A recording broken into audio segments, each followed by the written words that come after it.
Chapter 22.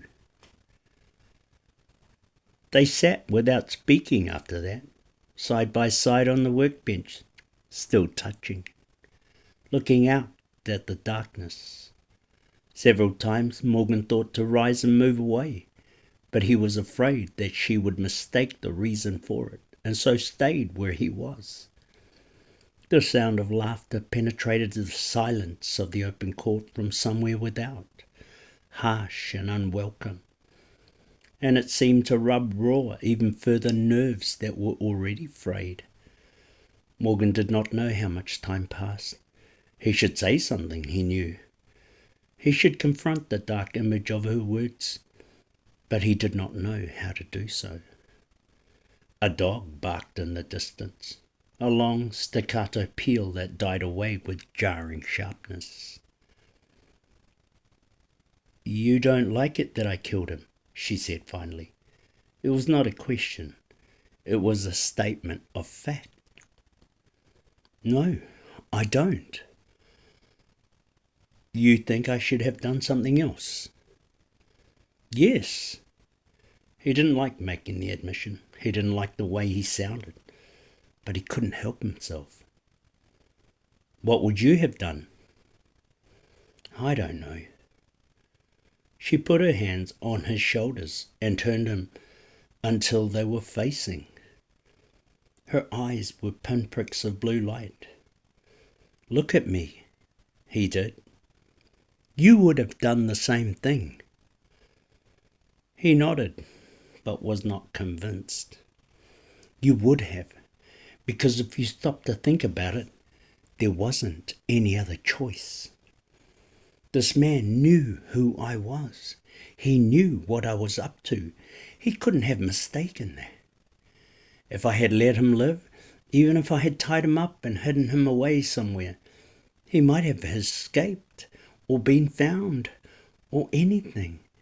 If that had happened, we would have been finished. Your plans, whatever they might be, wouldn't stand a chance. And I have to return to Varfleet. If he ever saw me there, he would know. Do you see?" He nodded again. "Yes." "But you still don't like it?" Her rough, low voice was a whisper. She shook her head, her black hair shimmering. There was an unmistakable sadness in her voice. "I don't either, Morgan. But I learned a long time ago that there are a lot of things that I have to do to survive that I don't like. And I can't help that. It has been a long time since I have had a home or a family or even a country or anything or anyone but myself to rely on." He stopped her, suddenly ashamed. "I know." She shook her head. "No, you don't." "I do. What you did was necessary, and I shouldn't find fault. What bothers me is the idea of it, I suppose. I think of you in another way, a different way." She smiled sadly. "That is only because you really don't know me, Morgan. You see me in one way for a short time, and that is how I am for you. But I am a good many more things than what you have seen. I've killed men before. I've killed them face to face and out of hiding. I've done it to stay alive." There were tears in her eyes. "If you can't understand that..." She stopped, bit down on her lip, rose abruptly and moved away. He did not try to stop her. He watched her walk to the far side of the courtyard and seat herself on the stones with her back against the wall in the deep shadows. She stayed there motionless in the dark. Time slipped away and Morgan's eyes grew heavy. He had not slept since the previous night, and then poorly. Dawn would be there before he knew it, and he would be exhausted. He had not yet devised a plan for rescuing Padishar Creel, had not even considered the matter. He felt bereft of ideas and hope. Finally he spread his cloak on the floor of the shed, made a pillow with the rags that the three of them had carried in, and lay down. He tried to think about Padishar, but he was asleep almost at once. Sometime during the night he was awakened by a stirring next to him. He felt Maddie Rowe curl up against him, her body pressing close against his own. One slender arm reached around him, and her hand found his. They lay together like that for the remainder of the night. It was nearing dawn when Damson's touch on his shoulder brought him awake. There was a lightning in the spaces between the shadows that told of the day's coming. Faint and silvery lines against the building walls surrounding where he lay. He blinked the sleep from his eyes and recognized who it was crouching next to him. He was still tangled with Maddie, and he nudged her gently away. Together they rose stiffly, awkwardly to their feet. "They're here," Damson said simply. Her eyes revealed nothing of what she thought. Finding them together, she gestured over her shoulder. "The mole has them hidden in a cellar not far away. He found me last night, shortly after I left you, took me through the tunnels, and together we brought Shandos and the others in. We're ready. Did you find Padishar?" Morgan nodded, fully awake now. "Maddie found him." He looked back at the elfin face. "I wouldn't have been able to. I don't think." Damson smiled gratefully at the tall girl and clasped her slender hands in her own. "Thank you, Maddie. I was afraid this was all going to be for nothing." Maddie's cobalt eyes glinted like stone. "Don't thank me yet. We still have to get him out. He's being held in the gatehouse cells at the pit." Damson's jaw tightened. Of course, they would take him there, wouldn't they? She wheeled back. "Morgan, how are we going to—" "We'd better hurry," he said, cutting her short. "I'll tell you when we reach the others. If I can think of something by then," he added silently.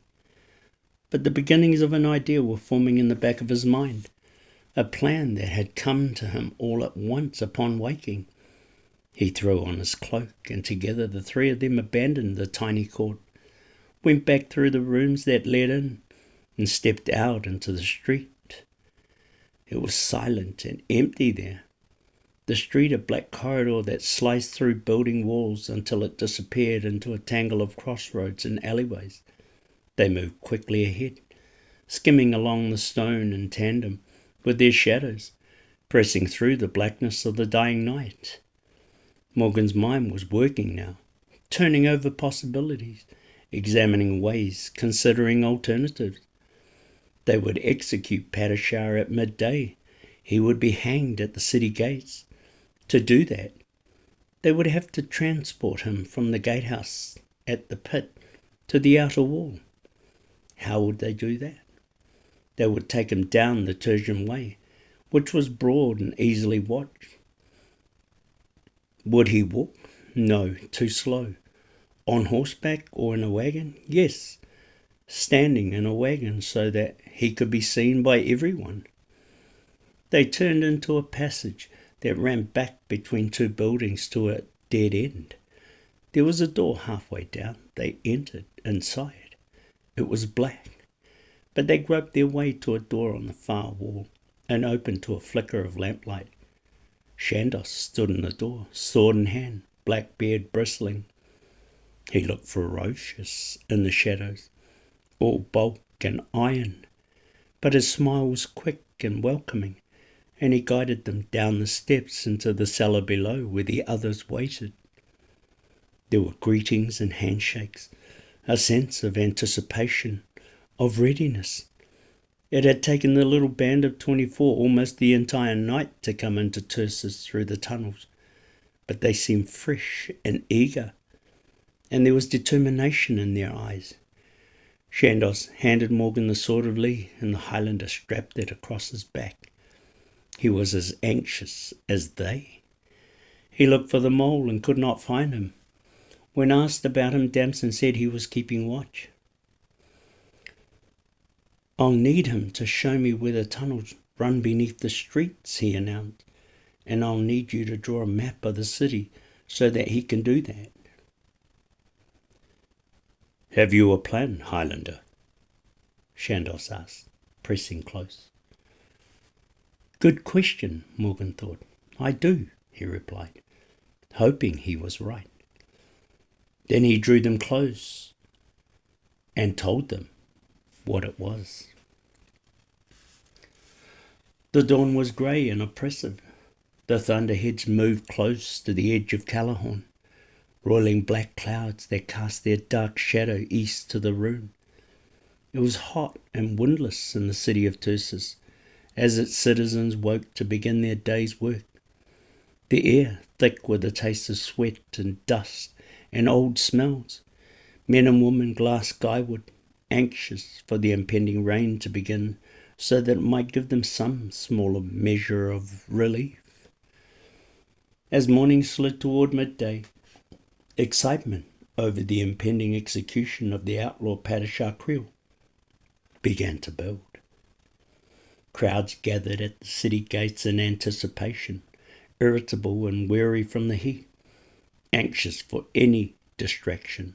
Shops closed, vendors cleaned out their stalls, and work was set aside in what soon became a carnival atmosphere.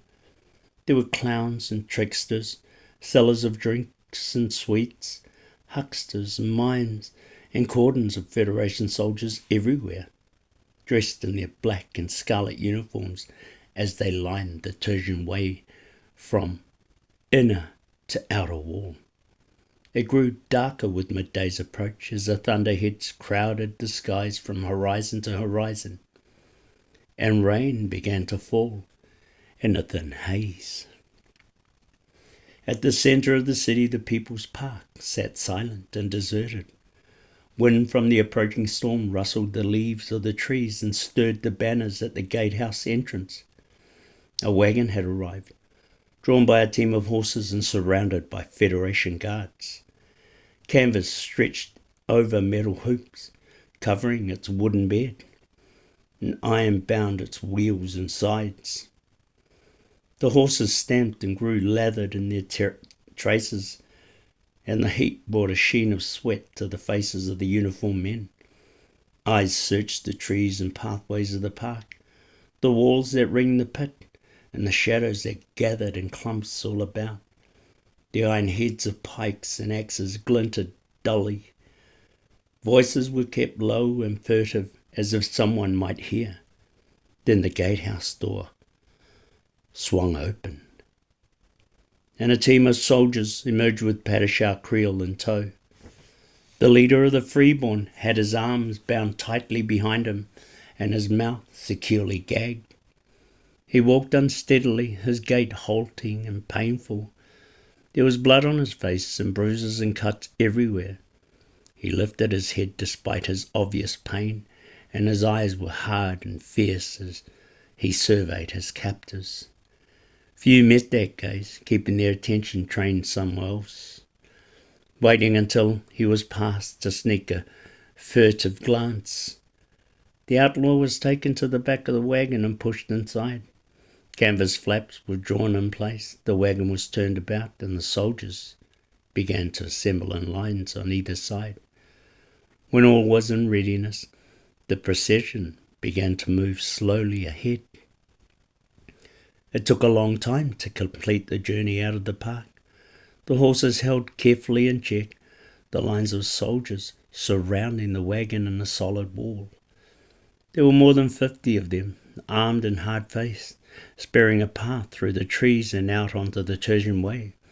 The few people they encountered were moved quickly back, and the wagon lurched slowly into the city. Buildings rose to either side and heads leaned out of windows. The soldiers deployed teams moving ahead to search doorways and alcoves, to check cross streets and alleys, to move aside any obstruction they found. Rain was falling steadily now, spattering on the stones of the roadway, staining them dark and beginning to puddle. Thunder boomed from somewhere distant, a long, steady peal that echoed through the city walls. The rain fell harder, and it grew increasingly difficult to see. The wagon had reached a commons where a series of cross streets intersected when the woman appeared. She was crying hysterically, calling out to the soldiers to stop. Her clothes were in disarray and there were tears on her face. They had the outlaw leader with them, didn't they? They were taking him to be hanged, weren't they? Good, she cried out vehemently, for he was responsible for the deaths of her husband and son. Good men who had fought in the Federation cause. She wanted to see him hang.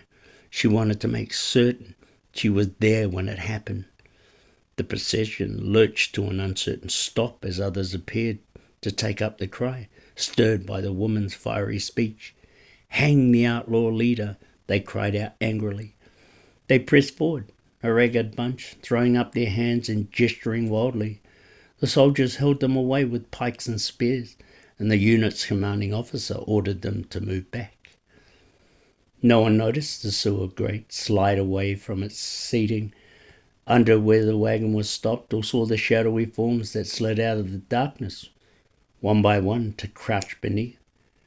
Hang him here and now, the crowd was crying, continuing to press up against the soldiers massed before it. The Federation officer had drawn his sword and was shouting angrily for his men to clear the way.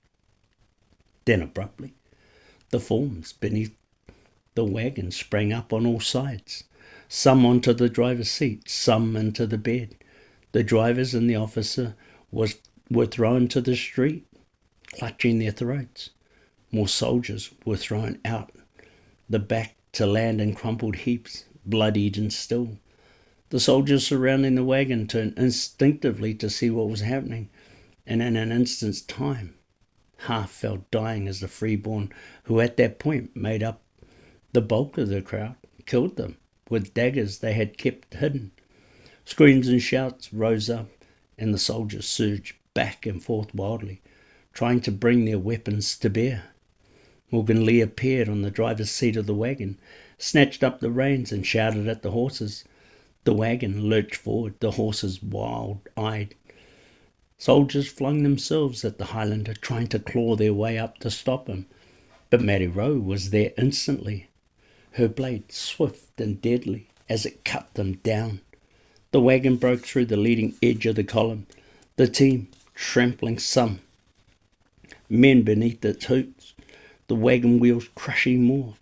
Morgan soared on the reins and turned the team onto a side street. Behind, the fighting continued, men grappling with one another and striking out with their weapons. The Federation column was decimated. No more than a handful stood still, and those few had backed themselves against a wall and were battering at the doors. Damson Ree raced up, finished now with her deception as the grieving widow. She reached for the seat rail and pulled herself aboard as the wagon rolled past. The freeborn were charging after them as well, swiftly closing the gap between themselves and the wagon. For a second, it seemed that Morgan's plan was going to work. Then something moved in the shadows at one side, and Morgan, distracted momentarily, turned to look. As he did, the wagon struck a water-filled hole. An axle broke, a wheel flew off, and the traces snapped. The wagon lurched wildly to one side, and a split second later it upended, sending everyone sprawling into the street. Morgan lay in a tangle with Damson and Matty Rowe. Slowly they picked themselves up, muddied and bruised.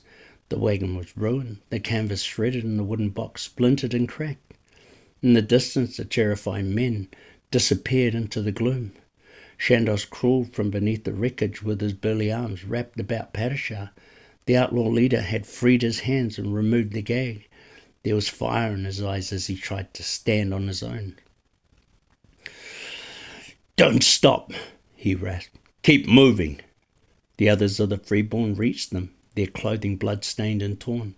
There were fewer than before, and some were wounded. Shouts and cries trailed after them, and a fresh body of soldiers surged into the square.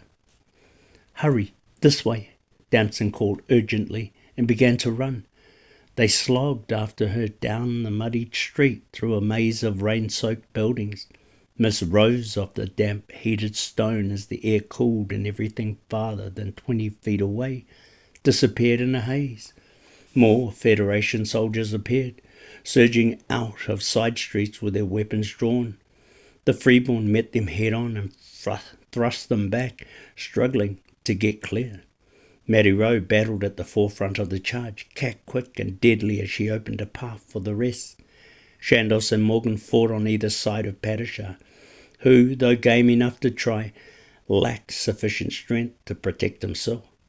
He fell continually, and finally Chandos was forced to pick him up and carry him. They reached a bridge that spanned a dry riverbed and stumbled across wearily. Without the wagon to carry them, they were tiring quickly. Almost half of those who had come into the city to rescue Padishar were dead. Several of those who remained were wounded so badly they could no longer fight. Federation soldiers were coming at them from everywhere, summoned from the gates where news of the escape had carried. The little party fought valiantly to go on, but time was running out. Soon there would be too many soldiers to avoid. Even the mist and the rain would not hide them. A body of horsemen charged out of the mist, appearing so swiftly that there was no chance to get clear. Morgan saw Maddie fling herself aside and tried to do the same. Bodies went flying as the freeborn were overrun. The horses stumbled and went down in a melee, and their riders went flying as well. Screams and shouts rose from the struggling mass. Chandos was gone, buried in a pile of bodies. Padishar lurched to one side and fell to his knees. Morgan rose and stood centremost on the bridge, virtually alone, and swung the sword of Lee at everything that came within reach. He gave his family's battle cry, "Lee! Lee!" seeking strength in the sound of it, and fought to rally those who were left to stand with him. For a second he thought they were lost.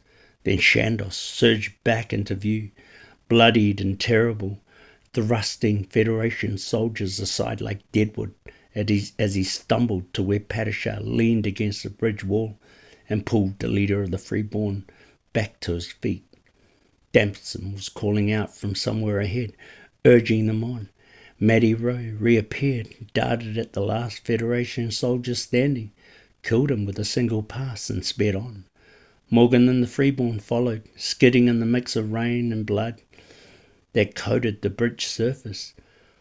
On the low end of the causeway they found Damson waiting in the open doors of a large warehouse, gesturing for them to hurry. They struggled to reach her, hearing the sounds of pursuit, booted feet pounding through the mud, weapons clanging against armour, curses and shouts of rage.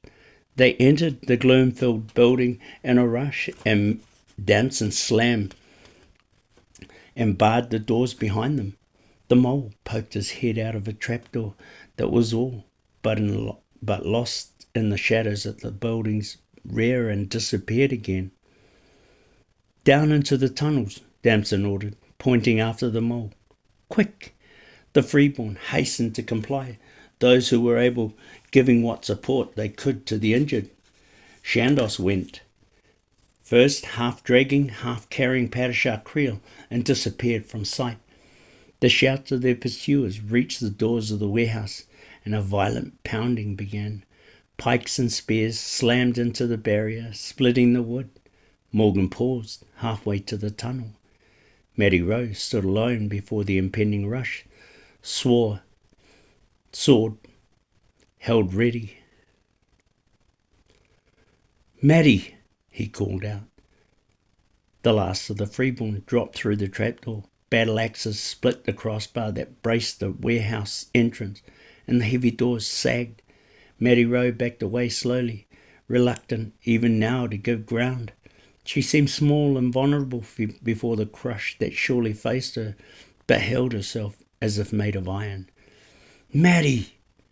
Morgan shouted again, then raced back for her. Seizing her arm, he dragged her toward the tunnel entry as the warehouse doors gave way, and Federation soldiers poured into the room. Foremost were Seekers, hooded and cloaked, the wolf's head insignia gleaming on their uniforms. Their cries at seeing him were hisses of delight. Morgan turned to face them, standing before the tunnel entrance. It was too late to flee. If he tried, they would cut him down from behind and then catch the others as well. If he stayed, he could slow the rush and the others would gain a few precious moments. Maddie Rowe crouched at his elbow. He thought momentarily to tell her to run, but a furtive glance at her face told him he would be wasting his time. The rush came from three sides, but Morgan and the girl fought with ferocity born of desperation and threw it back. The sword of Lee turned to blue fire as it met the Seeker strike, hammering past his shadow in defence and turning the black things to ash. Some of the Federation soldiers saw what was happening and fell back with whispered cries and oaths. Maddie Rowe attacked at the first indication of the weakening in the ranks, her slender sword snaking out so quickly that it could barely be seen. Her movements fluid and efficient as she followed her weapon into the crush. Morgan went with her, fighting to cover her back, impelled by the sudden rush of magic that surged from the Lee Talisman into his limbs. He howled out his battle cry anew, "Lee! Lee!" and threw himself at the men before him. The Seekers died immediately, and the soldiers who had followed them in tripped and fell over one another in their haste to get away. Maddie Rowe was crying out as well, a shriek that pierced the cacophony of screams rising from the dead and wounded. Morgan felt light-headed, empty of thought, of needs and wants, of everything but the magic fire. Then suddenly, the Federation attack gave way completely, and the last of those who still lived fled back through the warehouse doors into the streets of Tersus. Morgan whirled in fury, driven by the magic, and the sword of Lee radiating fire. Swinging the talisman like a scythe, he cut into the upright beams that braced the ceiling support, cut so deep that he severed them, and the entire building began to collapse. "Enough!" Maddie screamed, catching hold of his arm and pulling him away. He fought her for an instant, then realized what he was doing and gave in. They rushed for the trapdoor and scrambled to safety just as the ceiling gave way and buried everything in a thunderous crash. Below, they ran through the blackness of the tunnels, charging ahead recklessly, heedless of where they were going. Light glimmered in the distance, faint and beckoning, and they raced wildly to reach it. The strange wholeness that Morgan felt when using the sword's magic began to dissipate, opening a pit within the widen into a hunger, into a familiar sense of loss, into the beginnings of a desperate need. He fought against her, warning himself that he must not let the magic rule him as it had before, calling up images of Pa and Walker and finally quickening to strengthen his resolve. He reached out for Maddie and caught hold of her hand. Her grip tightened on his own as if she sensed his fear, and she held him fast. "Don't let me go," he prayed silently. "Don't let me fall." Dust and dampness filled his lungs, and he coughed against the air's thickness, fighting to catch his breath. His weariness weighed him down, chains on his limbs and body. They ran on, the light stronger now, closer. Maddie's ragged breathing matched the pounding of their boots on the stone. The blood pulsed in his ears. Then they were within the light, a shaft of brightness from a drainage grate, opening in the street above. Rain cascaded down through the gaps and formed a silver curtain, and thunder rolled across the skies. Maddie collapsed against one wall, pulling him down with her. They sat with their backs against the cool stone, gasping. She turned to him, and her cobalt eyes were wild and fierce, and her waif-like features were shining. She looked as if she wanted to howl with glee. She looked as if she had discovered something that she had believed forever lost. "That was wonderful," she breathed, and laughed like a child. When she saw the astonishment mirrored on his face, she leaned over quickly and kissed him hard on the mouth. She held the kiss for a long time, her arms wrapping about him and holding him fast. Then she released him, laughed again, and pulled him to his feet. "Come on, we have to catch the others. Come on, Morgan Lee, run." They continued down the tunnel, the sounds of the storm trailing after them into the black. They did not run far, slowing quickly to a walk as their wind gave out. Their eyesight adjusted to the gloom, and they could pick out the movement of rats. Rainwater sloshed down the grates in an increasingly heavy flow, and soon they were ankle deep. From light shaft to light shaft they made their way, listening for the sounds of those who might be following as well as for those that sought. They heard shouts and cries from the streets, the gallop of horses, the rumble of wagons, and the thudding of booted men. The city was swarming with soldiers, hunting for them, but for now the sounds were all above ground. Still, there was no sign of Damson and the freeborn. Finally they reached a divergence in the passageway that forced them to choose. Morgan did the best he could, but there was nothing to help him decide.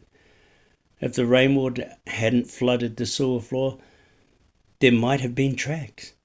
They pressed on, side by side, Maddie Rowe holding on to him as if frightened she might lose him to the dark. The distance between the grates began to widen until the tunnel was so black they could barely see. "I think we missed a turn," Morgan said softly, angrily. They backtracked and tried again. The new passage angled sharply one way and then another, and again the distance between grates widened and the light began to fail. They found a blackened torch wedged in the rock wall and managed to light it using a strip of cloth and Maddie's fire-making stones. It took a long time to get a flame in the dampness, but by the time they had the torch burning, they could hear movement in the watery corridors behind them. "They've dug through, or found another way," the girl whispered, and gave him a secretive smile. "But they won't catch us. Or if they do, they'll wish they hadn't. Come on." They pushed ahead into tunnels that grew increasingly narrow. The grates finally disappeared entirely and the torch became their only light. The hours wore on and it became obvious that they were hopelessly lost. Neither said so, but both knew. Somehow they had chosen the wrong direction.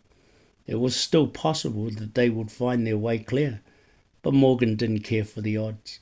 Even Damson, who had lived in the city and came down into the tunnels often, did not feel she could navigate the maze of corridors without the mole.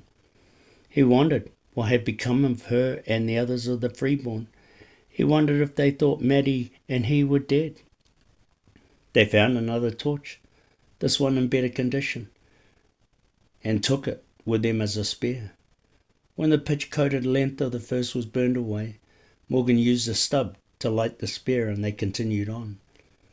They were angling deeper into the bluff and could no longer see or hear the rain. Sounds grew muffled and then disappeared. There was only their breathing and their footsteps. Morgan tried to set a direct course, but the tunnels intersected and cut back so often that he gave it up. Time ticked away, but there was no way to be certain how much of it had passed. They grew hungry and thirsty, but there was nothing to eat or drink. Finally Morgan stopped and turned to Maddie. "We're not getting anywhere. We have to try something else. Let's find our way back up the first level. We can slip out into the city tonight and sneak through the gates tomorrow." It was a faint hope at best. The Federation will be looking for them everywhere. Anything was better than wandering around hopelessly in the dark. Night would be coming soon, and Morgan kept thinking about the shadowing that Damson had told him prowled the tunnels closest to the pit. Suppose they stumbled into one of those. It was too dangerous for them to remain down here any longer. They worked their way back toward the bluff face, choosing tunnels that angled upward, winding about their torch, slowly burning away. They knew they were running out of time. If they did not regain the streets of the city soon, their light would be used up, and they would be stuck there in the dark. But now they were hearing continual sounds in the distance, the movement of men through water and damp, the whisper of voices. Their hunters were out in force, and they were no closer than before to finding a way past them. It was a long time before they reached the sewers again and caught a glimpse of daylight through a street grating.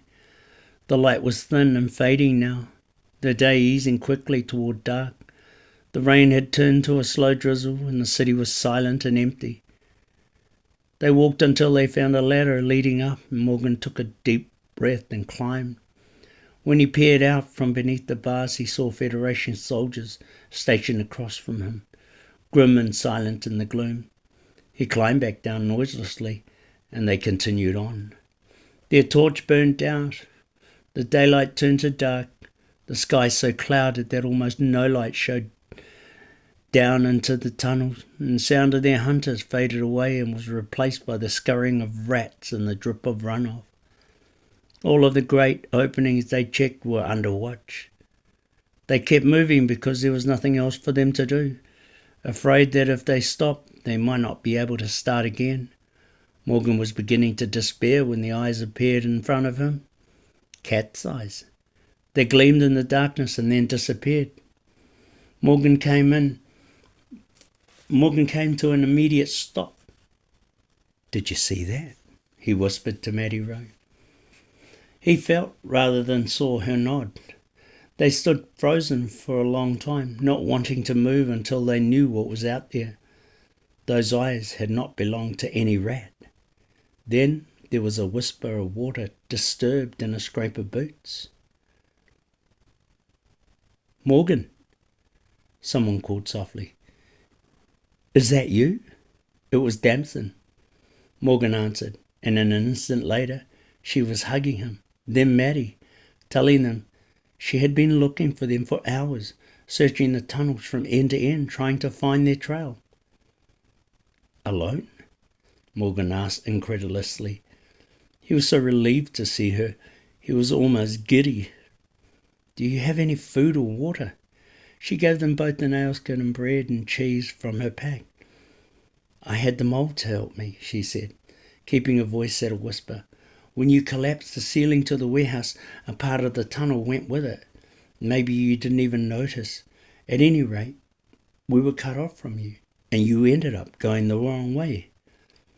She shook back her fiery hair and sighed. "We had to get Padishar and the others out first.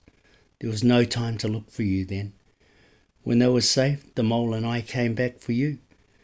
In the darkness to one side, the mole's bright eyes blinked and gleamed. Morgan was dumbfounded. "But how did you find us?"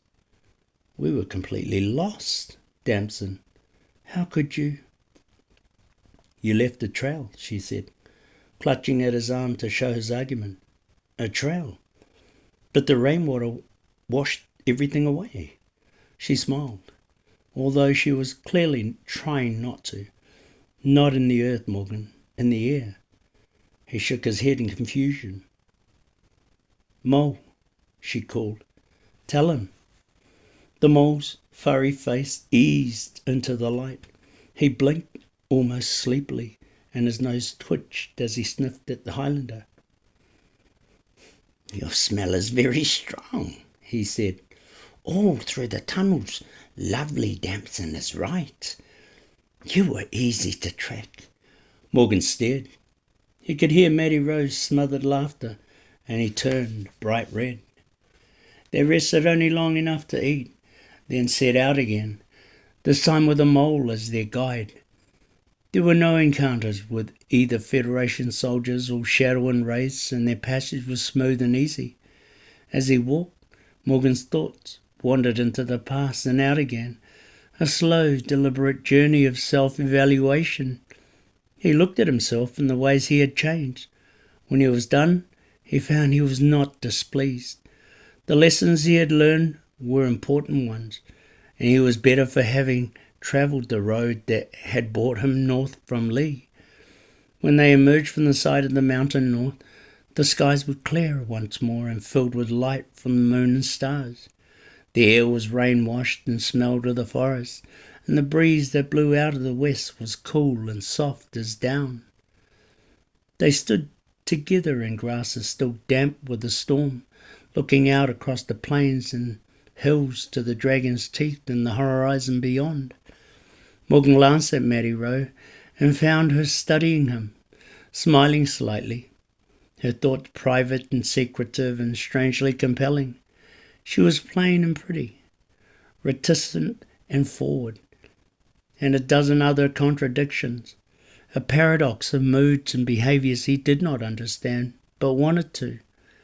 He saw her in fragments of memory, as the boy he had believed her to be at the Whistle Down, as a girl with her ruined feet and shattered past at Fire Rim Reach, as the deadly quick swordswoman standing against the Federation in the Shadowin at Tursus, and as the quixotic waif who could be either demon or sprite at a moment's passing. He could not help himself. He smiled back at her, trying to share a secret that only she knew. Damson was kneeling before the mole. "Won't you come with us this time?" she was asking him. The mole was shaking his head.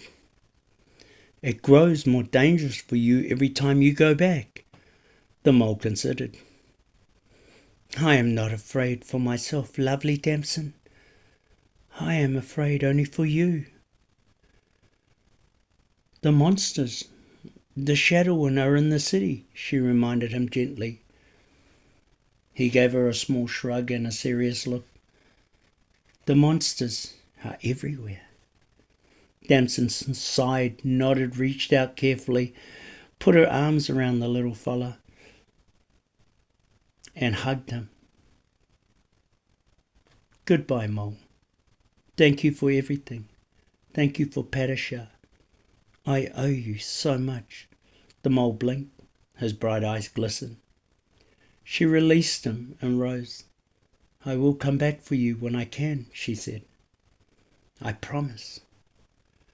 "When you find the Veilman." The mole suddenly looked embarrassed. "Yes, when I find Pa Omsford, we will both come back." The mole brushed at his face. "I will wait for you, lovely Damson. I will always wait for you." Then he turned and disappeared back into the rocks, melting away like one of the night shadows. Morgan stood with Mattie Rowe and stared after him, not quite believing he was really gone. The night was still and cool, empty of sound and filled with memories that jumbled together like words spoken too fast. And it seems as if everything was a dream that could end in the blink of a waking eye. Damson turned to look at him. "I'm going after Pa," she announced quietly. "Shandos has taken Padishar and the others back to Fire and Reach, where they will rest a day or two before making their journey north to meet with the trolls. I have done what I can for him, Morgan. He doesn't need me for anything more, but Pa Omsford does, and I intend to keep my promise to him." Morgan nodded. "I understand. I'm going with you." Mattie Rowe looked inexplicably defiant. "Well, I'm going too," she declared. She searched first one face and then the other for an objection, found none, and then asked in a more reasonable tone, "Who is Pa Omsford?" Morgan almost laughed. He had forgotten that Mattie knew only a little of what was going on. There was no reason, he guessed, that she shouldn't know it all. She had earned the right by coming with them into Tersis after Padishar Creel. "Tell her on the way," Damson interjected suddenly, and then gave an uneasy glance over her shoulder. "We're too exposed, standing about here. Don't forget, they're still hunting for us." Within moments, they were moving east away from the bluff and toward the Myrmidon. An hour's walk would bring them to the shelter of the forests and a few hours' sleep. It was the best that they could hope for this night. As they travelled, Morgan told again the story of Pa Ormsford and the dreams of Eleanor. The three figures receded slowly into the distance. Midnight came and went, and the new day began.